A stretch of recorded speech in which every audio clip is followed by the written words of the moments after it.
बिस्मिल्लाहिर्रहमानिर्रहीम। Today's topic of discussion is toxicology. तो हम जनरल टॉक्सिकोलॉजी को कवर कर रहे थे। तो जनरल टॉक्सिकोलॉजी के अंदर हमने टाइप्स ऑफ टॉक्सिकोलॉजी के पास्ट यूक्यू को डिस्कस कर लिया था, क्लासिफिकेशन ऑफ पॉइजन को पढ़ लिया था, टॉक्सिसिटी ऑफ पॉइजन को पढ़ लिया था। अब जो नेक्स्ट यूक्यू है वो लीगल ड्यूटीज़ ऑफ डॉक्टर और मेडिकल प्रैक्टिशनर के बारे में है। तो जो मेडिकल प्रैक्टिशनर इसकी मेडिकल ड्यूटी, इसकी लीगल ड्यूटी, ओके, तो इनकी ड्यूटी और एथिकल ड्यूटीज़, इनके सवाल बहुत ज़्यादा आते हैं। तो स्टार्ट करते हैं फिर। लेकिन आपने वीडियो को अभी से लाइक कर देना, चैनल पर नहीं हो तो सब्सक्राइब कर देना। तो मेडिकल प्रैक्टिशनर की क्या मेडिकल ड्यूटीज़ होती है, क्या लीगल ड्यूटीज़ होती है, क्या एथिकल ड्यूटीज़ होती है, ये सवाल कभी कभार आ जाता है, लेकिन आपने इसको अच्छी तरीके से तैयार करना है। ठीक है, तो ये ड्यूटी स्टार्ट होती है। ओके, तो इसकी ड्यूटीज़ के अंदर सबसे पहले लिखा हुआ है कि कोई भी पॉइजनिंग का केस है तो जो डॉक्टर ने प्रीलिमिनरी पार्टिकुलर को रिकॉर्ड करना है, लाइक उसका नेम क्या है, उसका एज क्या है, पेशेंट का सेक्स क्या है, ऑक्यूपेशन क्या है, एड्रेस क्या है, डेट और टाइम क्या है, कौन लेके आया, उसकी हिस्ट्री क्या है, उसका डाइंग डिक्लेरेशन क्या है अगर वो मर रहा है। डॉक्टर की फर्स्ट ड्यूटी है कि उसने पेशेंट को ट्रीट करना है। ठीक है, ओके। अगर डॉक्टर की प्राइवेट प्रैक्टिस के अंदर इसको पता चले कि प्राइवेट प्रैक्टिस के अंदर कि इसका पेशेंट सुसाइडल या एक्सीडेंटल पॉइजनिंग से सफ़र कर रहा है, तो डॉक्टर ने इन्फॉर्मेशन पुलिस को या मजिस्ट्रेट को नहीं देनी है। लेकिन अगर होमिसाइडल का केस है तब वो दे सकता होता है। ठीक है, एक्सीडेंटल पॉइजनिंग के अंदर कोई भी अगर डेंजर की इंडिकेशन होती है, ठीक है, जनरल पब्लिक के लिए, फॉर एग्जाम्पल अगर फूड पॉइजनिंग होती है पब्लिक हीटिंग की वजह से, या पब्लिक ड्रिंकिंग वाटर जो कंटेमिनेटेड था उसको लेने की वजह से होती है, तो वो पब्लिक हेल्थ अथॉरिटी को ज़रूर बताएगा। तो यह पता होना चाहिए। वैसे ये वाली जो चीज़ है यहाँ पे इतनी अच्छी लिखी हुई नहीं है क्योंकि यहाँ पे पॉइंट्स नहीं बनाए हुए। तो जो शहबाज होती है, शहबाज के अंदर रिलेटिवली ज़्यादा अच्छे तरीके से लिखा हुआ है। लाइक शहबाज को अगर आप ओपन करोगे तो शहबाज के अंदर पॉइंट्स बनाए हुए हैं। मेडिकल ड्यूटी को लदा किया हुआ है, लीगल ड्यूटी को लदा किया हुआ है, एथिकल ड्यूटी या क्लिनिकल ड्यूटी को लदा किया हुआ है। मेडिकल ड्यूटी के अंदर जो डॉक्टर की ड्यूटी होती है उसने पेशेंट के इंटरेस्ट को गार्ड करना है, इमीडिएट ट्रीटमेंट प्रोवाइड करना है। अगर कोई डाउटफुल केसेस है तो उसने हॉस्पिटल की तरफ रेफर कर देना है, उसके रिलेटिव को इन्फॉर्म कर देना है पेशेंट की इन कंडीशन के बारे में। इसके बाद लीगल ड्यूटीज़, लीगल ड्यूटीज़ बहुत ज़्यादा पूछी जाती है एग्जाम के अंदर। तो जो लीगल ड्यूटीज़ होती है वो क्या क्या होती है कि उसका बायोडाटा कलेक्ट करना, उसमें name, age, sex, occupation, address, date और टाइम और 2 आइडेंटिफिकेशन मार्क्स आ जाते हैं। अगर होमिसाइडल पॉइजनिंग है तब पुलिस को इन्फॉर्म कर देना, लेकिन अगर सुसाइडल या एक्सीडेंटल है तब पुलिस या मजिस्ट्रेट को इन्फॉर्म करना जरूरी नहीं है। अगर वो मर रहा है तो फिर डाइन डिक्लेरेशन का बंदोबस्त करना है। अगर डेथ इमीडिएट नहीं है तो फिर डाइन डेपोजिशन का बंदोबस्त करना है। विसरास को और स्पेसिमेन को कलेक्ट करना है, लाइक स्टोमक का वैश है, वॉमिटस है, यूरिन है, ब्लड है, और एविडेंस जमा करने हैं, लाइक वो कौन से यूटेंसिल्स थे जिसके अंदर पॉइजन को दिया गया है, बॉटल कौन सी थी, पॉइजनस कंटेनर क्या था, क्लॉथ्स क्या थे। अगर डेथ हो जाती है तो फिर डेथ सर्टिफिकेट को उस वक्त तक इशू नहीं करना जब तक कॉज ऑफ डेथ का पता ना चले। अगर डेथ हो जाती है तो फिर पोस्टमार्टम एग्जामिनेशन के लिए, टॉप्सी के लिए भेजना है, विसरा को कलेक्ट करना है।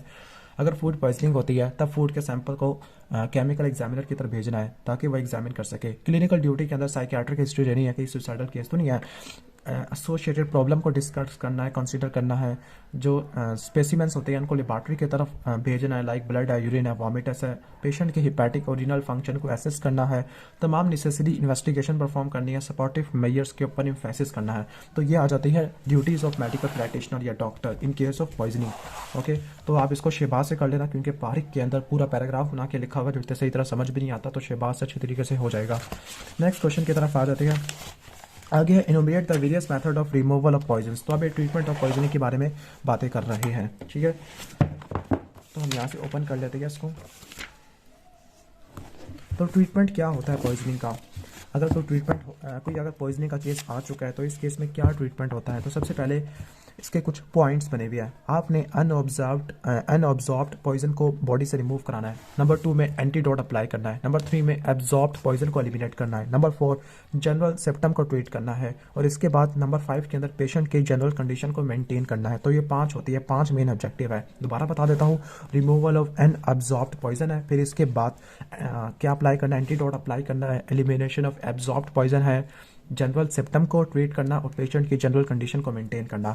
अनअब्जॉर्ब्ड पॉइजन के अंदर inhaled poison, injected poison, contact poison और इंजेस्टेड पॉइजन आ जाते हैं। ठीक है, फिर इंजेस्ट पॉइजन के लिए जो एलिमिनेशन का मैकेनिज्म होता है, एक है एमएसएस और दूसरा गैस्ट्रिक लैवेज होता है। ठीक है, एमएसएस और दूसरा गैस्ट्रिक लैवेज है।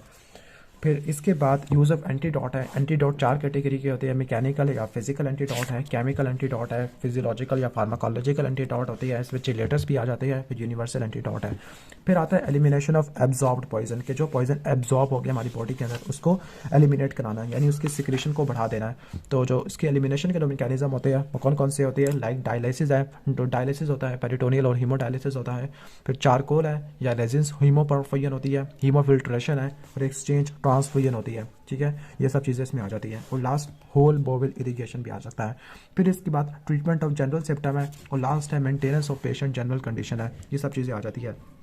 ओके, स्टार्ट करते हैं फिर हम वन बाय वन से। तो सबसे पहले हम स्टार्ट करते हैं रिमूवल ऑफ अनअब्जॉर्ब पॉइजन, के जो पॉइजन अभी हमारी बॉडी के अंदर एब्जॉर्ब नहीं हुआ तब उसको कैसे एलिमिनेट करना है, डिपेंडिंग अपॉन के पॉइजन किस रूट के जरिए एंटर हुआ हमारी बॉडी में। ठीक है, तो पहला इनहेल्ड पॉइजन, जो इनहेल्ड पॉइजन है लाइक कार्बन मोनोऑक्साइड है, एस्फिक्सिएंट पॉइजन होते हैं, ऑटोमोबाइल का एग्जॉस्ट होता है, या सीवर गैसेज होती है, या वार गैसेज होती है, उनकी इनहेलेशन हो जाए तो पेशेंट को फ्रेश एयर की तरफ मूव कराना है अच्छे तरीके से। ठीक है, ओके, फ्रेश एयर में मूव कराना है। ओके, और फिर इसके बाद आर्टिफिशियल रिस्पायरेशन स्टार्ट कर देनी है, एयर पैसेजवे को क्लीन कर देना है बाय पोस्टुरल ड्रेनेज और एस्पायरेशन, यानी जो एयर पैसेजवे है उनको म्यूकस सिक्रेशन से फ्री कर देना है बाय ड्रेनेज और एस्पायरेशन। ठीक है, तो ये इनहेल्ड पॉइजन के लिए ये सब चीज़ें हो जाएगी। पेशेंट को फ्रेश एयर की तरफ मूव कराना है, आर्टिफिशियल रिस्पायरेशन देनी है, एयर पैसेजवे को क्लीन करना है, तो ये आ जाएगा था इनहेल्ड पॉइजन के अंदर। फिर इसके बाद है इंजेक्टेड पॉइजन, कि अगर किसी को पॉइजन इंजेक्ट किया है लाइक स्नेक विनोम है, इसको इंजेक्ट किया गया है, ठीक है, तो इस केस में टॉर्निकेट अप्लाई करना है proximal to the point of injection. Okay, ठीक हो गया, और इसको हर 10 मिनट के बाद रिलीज़ कर देना है, हर 10 मिनट के बाद 1 मिनट के लिए, ताकि गैंग्रीन को प्रिवेंट कर सके। क्योंकि अगर टॉर्निकेट को ना लूज़ किया गया तो ऐसा ना हो कि ब्लड फ्लो कम होने की वजह से टिश्यू के नेक्रोसिस ना हो जाए। फिर वुंड को एक्सरसाइज करना है, ये स्नेक विनोम में करते हैं, स्नेक बाइट के अंदर करते हैं, हिप्नोटिक्स के केस में करते हैं। इसके बाद है कॉन्टैक्ट पॉइजन है, अगर कोई पॉइजन स्किन के ऊपर अप्लाई हुआ है, या म्यूकस मेम्ब्रेन के ऊपर अप्लाई हुआ है, या आइस के ऊपर अप्लाई हुआ है, या वुंड के ऊपर अप्लाई हुआ है, या वजाइना के अंदर इंसर्ट किया है, तो इसको वॉश करना है प्लेन वार्म वाटर से, या उसको न्यूट्रलाइज करना है स्पेसिफिक एंटीडोट से। तो वॉश और एंटीडोट अप्लाई करना है in case of contact poison है। अगर कोई पॉइजन इंजेस्ट किया गया तो इस केस में आपने क्या करना है, इस केस में आपने 2 चीज़ें करनी है, पहला है एमेसिस और दूसरा होता है गैस्ट्रिक लैवेज। एमेसिस या वॉमिटिंग और दूसरा स्टोमक वॉश या गैस्ट्रिक लैवेज। ठीक है, तो पहले हम एमेसिस को पढ़ लेते हैं। अब जो एमेसिस होती है, एमेसिस के अंदर आप स्टोमक को वॉश करते हो, ठीक, सॉरी, एमेसिस के अंदर वॉमिटिंग वाले प्रोसेस को इनिशिएट करते हो, स्टिमुलेट करते हो। ये किन किन कंडीशन के अंदर किया जाता है, ये 2 ही कंडीशन है। पहला कि पेशेंट को कॉन्शियस होना चाहिए, ठीक है, और दूसरा है कि कुछ ऐसी कंडीशन होती है जिसमें वॉमिटिंग कॉन्ट्राइंडिकेटेड होती है, तो वो कंडीशन नहीं होनी चाहिए। ठीक है, या फिर पॉइजन को 4 से लेकर 6 घंटे में इंजेक्शन होती है, यही 2 इंडिकेशन गैस्ट्रिक लैवेज में भी है कि जो पेशेंट कॉन्शियस होना चाहिए, जो पॉइजन की इंजेक्शन है 4 से लेकर 6 घंटे के अंदर अंदर होनी चाहिए, तब हमने ये प्रोसीजर परफॉर्म कराना है। ठीक है, यानी 4 से लेकर 6 घंटे के अंदर अंदर। लेकिन किन किन कंडीशन के अंदर कॉन्ट्राइंडिकेटेड होता है, ये वही कंडीशन है जो गैस्ट्रिक लैवेज के लिए भी कॉन्ट्राइंडिकेशन होती है। लाइक अगर कोई बंदा कोमा के अंदर है, कन्वल्जन के अंदर है, अनकॉन्शियस है, या उसका गैग रिफ्लेक्स इंपेयर्ड है, या करॉसिव या वोलेटाइल पॉइजन की इंजेक्शन है, ठीक है, या फिर प्रेगनेंसी है, तो इस केस में एमएसएस परफॉर्म नहीं कर सकते। यहाँ पर वो पॉइजन लिखे हुए हैं, लाइक करॉसिव वाली कंडीशन के अंदर नहीं करना, ठीक है, कोमा, अनकॉन्शियस और कन्वर्जन वाली कंडीशन के अंदर नहीं करना, कार्डियो रिस्पिरेटरी डिजीजेस के अंदर परफॉर्म नहीं करना, गैग रिफ्लेक्स इंपेयर्ड हो तब भी नहीं करना, पेट्रोलियम की डिस्टिलेशन हो गई है या स्ट्राइचिनिन है तो इस केस पे नहीं करना। अब वो एमेसिस को इनिशिएट किस तरह से करते हैं, करते क्या, पोस्टीरियर जो फेनिक्स की जो पोस्टीरियर सरफेस होती है उसके ऊपर क्या टच करते हैं, जो फीसिस लिखा हुआ है इसका मतलब है फोसिस, सॉरी फोसिस है, फेनिक्स की पोस्टीरियर सरफेस होती है, तो उसको टिकल करते हैं या एमेटिक्स अप्लाई करते हैं। अब जो एमेटिक्स होते हैं वो 3 टाइप के होते हैं। ओके, पहला है हाउस होल्ड हेमेटिक्स, यानी ये पहले तो आप क्या कर सकते हो कि जो पोस्टीरियर फ्रेंजल वाल है उसको स्टिमुलेट कर सकते हो, इस केस में एमेसिस हो जाता है। दूसरा यहाँ पे लिखा है कि हाउस होल्ड हेमेटिक्स अप्लाई करोगे जिसमें वार्म वाटर है, ओके, वार्म वाटर की 1 टेबल स्पून वार्म वाटर है, 1 टेबल स्पून है मस्टर्ड पाउडर का जो तकरीबन कितने ग्राम होता है, यहाँ पे 15 ग्राम भी आता है, या फिर 2 टेबल स्पून लेने हैं इन tumbler full water of tepid water है, ठीक है, यानी 200 ml इन वाटर, ठीक हो गया। और फिर आपने 2 चमचे लेने हैं NaCl के। इन सबको मिलाने के बाद आपने वॉमिटिंग वाली पेशेंट को देना है ताकि उसके वॉमिटिंग रिफ्लेक्स एक्टिवेट हो जाए। ठीक है, तो कौन कौन से हाउस होल्ड हेमेटिक्स होते हैं, वार्म वाटर है, ओके, 1 टेबल स्पून होता है किसका, मस्टर्ड पाउडर का, और कॉमन साल्ट के 2 टेबल स्पून होते हैं, तकरीबन 200 ml होता है किसका, NaCl का, और 1 टेबल स्पून होता है मस्टर्ड पाउडर का, इन 200 ml of warm water, okay, और इसको अप्लाई करना है। ठीक है। इसके बाद नेक्स्ट है कि कुछ दूसरे एजेंट्स भी होते हैं, लाइक एपोमॉर्फिन है 6 मिलीग्राम बाई सबकुटेनियस इंजेक्शन है, फॉलोड बाय नैलोक्सोन, क्योंकि नैलोक्सोन क्या होता है, ये उसका एंटीडोट होता है, तो उसके एक्शन को काउंटर इंडिकेट करेगा। अब इसके क्या एडवांटेजेस होते हैं कि ये फ़ौरन ही वॉमिटिंग को स्टिमुलेट करवा देता है विद इन 3 to 5 मिनट।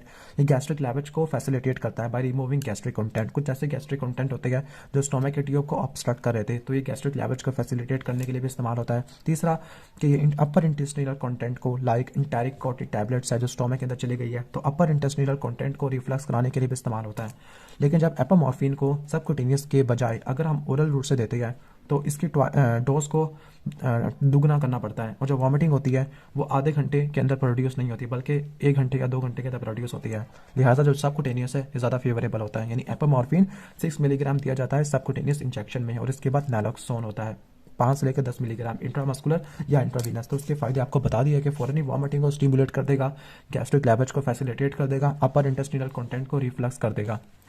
इसके बाद है गैस्ट्रिक लैवेज। गैस्ट्रिक लैवेज जिसको स्टोमक वाश बोलते हैं, ठीक हो गया। अब ये किन किन कंडीशन के अंदर इंडिकेटेड होता है, जब किसी पॉइजन को इंजेस्ट किया है तो 4 से लेकर 6 घंटे के अंदर अंदर हम गैस्ट्रिक लैवेज कर सकते हैं। लेकिन एस्पिरिन की एक्सेप्शन होती है, ठीक है। एस्पिरिन या ओपियाइड्स की ये हम 24 घंटे के बाद भी कर सकते हैं। नॉर्मली ओरल रूट से परफॉर्म किया जाता है ऐसे पॉइजन जिनको इंजेस्ट किया जाता है, लेकिन अगर मॉर्फिन को इंट्रावीनस रूट से दिया जाए तब भी हमें गैस्ट्रिक लैवेज कर सकते होते हैं। ओके, ठीक हो गया। और इसके अलावा ये ओके, पेशेंट को कॉन्शियस होना चाहिए, ठीक है।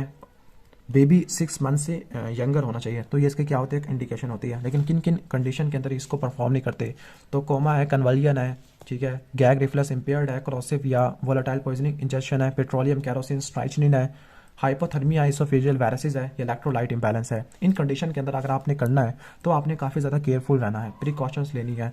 लाइक स्ट्राइचनिन की पॉइजनिंग के अंदर आपने कन्वलियन को कंट्रोल करना है, लाइक आपने डाइजिपाम अप्लाई कर देना। कैरोसिन की या वोलेटाइल पॉइजनिंग की कंडीशन है, या वोलेटाइल पॉइजनिंग है, या कोमाटोस कंडीशन है, तो एयरवे को सील्ड कर देना है बाय इंट्यूबेशन, ताकि इंस्पायरेशन निमोनिया को प्रिवेंट कर सके। हाइपोथर्मिया है तो इसके अंदर बॉडी के टेम्परेचर को केयरफुली अटेंशन करनी है, केयरफुली मॉनिटर करना है, तो ये इसकी कॉन्ट्राइंडिकेशन आपको मैंने बता दी है। इसके अलावा इसोफेजियल वायरसेस, इलेक्ट्रोलाइट इंबैलेंस होता है, हाइपोथर्मिया, पेट्रोलियम कैरोसिन, स्ट्राइचनिन पॉइजनिंग है, कॉरोसिव और वोलेटाइल पॉइजनिंग होती है, गैग रिफ्लेक्स इम्पेयर्ड होता है, कोमा, कन्वलियन और अनकॉन्शियस पेशेंट है, इसमें इसकी कॉन्ट्राइंडिकेशन होती है। कॉम्प्लिकेशन के अंदर इंस्पायरेशन निमोनिया है, ठीक है, मिलोरी वीस टेयर्स होते हैं जो लोअर इसोफेगस के टेयर्स होते हैं, और लास्ट है लैरिंजियल स्पैज़म। स्टार्ट करते हैं इसके प्रोसीजर को। इसका प्रोसीजर किस तरह से होता है गैस्ट्रिक लैवेज का, इसका प्रोसीजर एग्जाम में कभी कभार आ जाता है, तो उसको आपने अच्छे तरीके से तैयार करना है, ठीक है। तो इसका प्रोसीजर क्या होता है, पेशेंट को प्रोन या सेमी प्रोन पोजीशन के अंदर होना चाहिए, एक साइड के ऊपर। उसके जो हिप्स है उनकी पोजीशन या उनका लेवल हेड से हायर होना चाहिए, ठीक है, जिसकी वजह से ये क्या करेगा, रेस्पिरेटरी ड्रेनेज को बाहर निकाल देगा। इसके अलावा जो रिगरगेटेड मटेरियल होते हैं या जो स्टोमक के कंटेंट होते हैं या दूसरे कंटेंट होते हैं उनको रेस्पिरेटरी ट्रैक में रिगरगेटेशन को मिनिमाइज कर देगा। इन शॉर्ट इसकी वजह से क्या होगा, इंस्पायरेशन निमोनिया प्रिवेंट हो जाएगा। तो पहले अपने पेशेंट को प्रोन या सेमी प्रोन पोजीशन में लेके रखना है और इसको एक साइड पर लेटा देना है, और इसके जो हिप्स होते हैं उनको हेड से रेस्ट करना है ताकि इंस्पायरेशन निमोनिया को प्रिवेंट किया जा सके। एयरवे को क्लीन करना है, माउथ गैग जिसका एक सेंटर में एक होल होता है वो अप्लाई करना है, ठीक है। अगर आप यहाँ पे देखो तो डी वाला ये माउथ गैग है, ये अप्लाई करना है जिसके सेंटर में एक होल होता है। In case of unconscious patient, कि ऐसा ना हो कि जो पेशेंट है उसके टीथ कोई रबर ट्यूब को ना चबा जाए। अडल्ट के अंदर जो गैस्ट्रिक लैवेज परफॉर्म किया जाता है वो एक स्टोमक ट्यूब से परफॉर्म किया जाता है। अब ये ट्यूब फ्लेक्सिबल रबर की ट्यूब होती है, 12.7 मिलीमीटर इन डायमीटर होता है, ओके, और इसका जो लेंथ होती है वो तकरीबन 1.5 मीटर होती है। इसके एक साथ एक फिल्टर फनल भी होता है, ठीक है, ये नज़र आ रहा होगा आपको फिल्टर फनल, ये वाला फिल्टर फनल ए के अंदर, ठीक है, वो अपर एंड के ऊपर होता है। जो सक्शन बल्ब होता है वो भी प्रोवाइड होता है ताकि हम सक कर सके किसी भी को। तो ये सक्शन बल्ब आपको नज़र आ रहा होगा, ये सक्शन बल्ब है सक करने के लिए, किसी भी फ्लूइड को सक करने के लिए, ठीक है, ओके। तो ये इसका प्रोसीजर होता है गैस्ट्रिक लैवेज का। बच्चों के अंदर खास तौर पर एक खास स्पेशलाइज्ड ट्यूब यूज़ की जाती है जिसको बोलते हैं रायल ट्यूब, ओके, या जिसको हम number 8 to 12 French tube catheter ये यूज़ किए जाते हैं, जिसकी लेंथ 25 सेंटीमीटर होती है, जो स्टोमक तक जाके आराम से पहुंच जाता होता है। ये कैथीटर नोज या माउथ से पास करता हुआ स्टोमक पे पहुंचेगा, और प्रिकॉशंस परफॉर्म करते हुए हम 50 ml गिलास रेंजेस भी यूज़ कर सकते होते हैं, ठीक हो गया। तो ये हो जाता है गैस्ट्रिक लैवेज का प्रोसीजर, ओके। तो आपको मैंने गैस्ट्रिक लैवेज की कॉन्ट्राइंडिकेशन भी बता दी है, गैस्ट्रिक लैवेज का प्रोसीजर भी बता दिया है। तो हम इस जगह पे थे, सबसे पहले पेशेंट को प्रोन या सेमी प्रोन पोजीशन में लेके रखना है, हिप्स को रेस्ट करना है, ओके। और फिर रबर ट्यूब को डिस्क्राइब करते हैं। रबर ट्यूब के अंदर जो अपर एंड होता है वहाँ पे फिल्टर फनल होता है, लोअर एंड के दरमियान में क्या पड़ा होता है, सक्शन बल्ब होता है सक करने के लिए। लोअर एंड ब्लंट होता है, राउंडेड होता है, ताकि किसी भी इंजरी को अवॉइड कर सके जब वो पास किया जाता है। ठीक हो गया। और ये परफोरेटेड होता है बाई वन और मोर देन वन ओपनिंग, एक साइड से, ताकि हम एडमिनिस्टर फ्लूइड को आसानी से स्टोमक की तरफ पहुंचा सके। ठीक हो गया। तो ये वाला है, ये राउंडेड और परफोरेटेड है, इसमें बहुत सारी सुराख होती है ताकि फ्लूइड आसानी से बाहर निकल सके, स्टोमक के अंदर पहुंच सके। जो डिस्टेंस होता है लिप्स और कार्डिक एंडोस्टोमक में, वो अडल्ट में तकरीबन 45 सेंटीमीटर का होता है। ठीक है। तो जो ट्यूब को हम क्या करते हैं, ट्यूब को 50 सेंटीमीटर पे मार्क कर लेते हैं लोअर एंड के अंदर। इमरजेंसी के अंदर जो सॉफ्ट रबर ट्यूब होती है उसकी सूटेबल लेंथ होती है, जिसके एक साइड पे फनल होता है, वो अटैच हो जाता है और वो एफिशिएंट स्टोमक ट्यूब बना लेता है। जो लोअर एंड होती है ट्यूब की, वो लिक्विड पैराफिन से लुब्रिकेटेड होती है, ग्लिसरीन से भी लुब्रिकेटेड होती है, और ये माउथ गैग के सेंटर में से पास होती हुई स्टोमक तक पहुंच जाती होती है। स्टोमक यानी पहले इसोफेगस में गई, फिर स्टोमक तक पहुंच जाती होती है। ठीक हो गया। अब यहाँ पर कुछ फ्लूइड्स की बातें कर लेते हैं। यहाँ पर जो स्टोमक की वाशिंग है वो कौन से मैकेनिज्म पे डिपेंड करती है, वो है साइफोन मैकेनिज्म। एग्जाम में कभी कभार ये भी आ जाता है। ओके। जब पॉइजन को निकालते हैं तो कोई एंटीडोट या सूटेबल सोल्यूशन स्टोमक के अंदर हम बचा लेते हैं, ताकि हम उसके पॉइजन के इफेक्ट को काउंटर कर सके। कौन कौन से यूजफुल सोल्यूशन अप्लाई होते हैं, एग्जाम में इनके एमसीक्यूज आ सकते हैं। ओके। तो मैग्नीशियम सल्फेट या सोडियम सल्फेट यूज कर सकते हैं in case of purgation of any poison जो स्टोमक इंटेस्टाइन तक पहुंच गया है, या सोडियम बाइकार्बोनेट, ताकि हम स्टोमक की इरिटेशन को काउंटर कर सके इन केस ऑफ एस्पिरिन पॉइजनिंग, या सैलिसाइलेट की एक्सक्रीशन को बढ़ा सके। एक्टिवेटेड चारकोल, ये क्या करता है, एल्कोलाइट को एब्जॉर्ब कर लेता है। जो एक्टिवेटेड चारकोल है ये कौन सा टाइप का एंटीडोट होता है, मैकेनिकल या फिजिकल एंटीडोट होता है, जबकि पाउडर चारकोल यूनिवर्सल एंटीडोट होता है। ओके। तो कौन कौन से फ्लूइड अप्लाई करते हैं, सोडियम बाइकार्बोनेट है to counteract the irritation of stomach by aspirin है, सैलिसाइलेट की एक्सक्रीशन को बढ़ाने के लिए, एक्टिवेटेड चारकोल अल्कलॉइड्स के लिए, और जो लिक्विड पैराफिन होता है ये डिम्यूल्सेंट फ्लूइड के तौर पे काम आता है। डिम्यूल्सेंट ऐसे एंटीडोट होते हैं मैकेनिकल या फिजिकल जो म्यूकस मेम्ब्रेन की कोटिंग बना लेते हैं। इसमें फैट है, ऑयल्स है, मिल्क है और एग आ जाते हैं। ठीक है। इसके अलावा बल्कि फूड और एक्टिवेटेड चारकोल ये भी मैकेनिकल और फिजिकल एंटीडोट होते हैं। ओके। तो ये आपको मैंने थोड़ा बहुत डिस्क्राइब कर दिया इसके बारे में। ठीक है। और ये जिस मैकेनिज्म को यूज़ करता है उसको बोलते हैं साइफोन मैकेनिज्म। ठीक है, साइफोन मैकेनिज्म। तो ये भी हो गया। फ्लूइड कौन कौन सा यूज़ होते हैं, KMnO4 है, टैनिक एसिड है, आयोडीनेटेड वाटर होता है। ठीक है। तो ये अल्कलॉइड या सैलिसाइलेट की पॉइजनिंग में यूज़ करते हैं, जबकि सोडियम थायोसल्फेट साइनाइड की पॉइजनिंग में। बाकी को हम नेक्स्ट पार्ट में कवर कर लेंगे।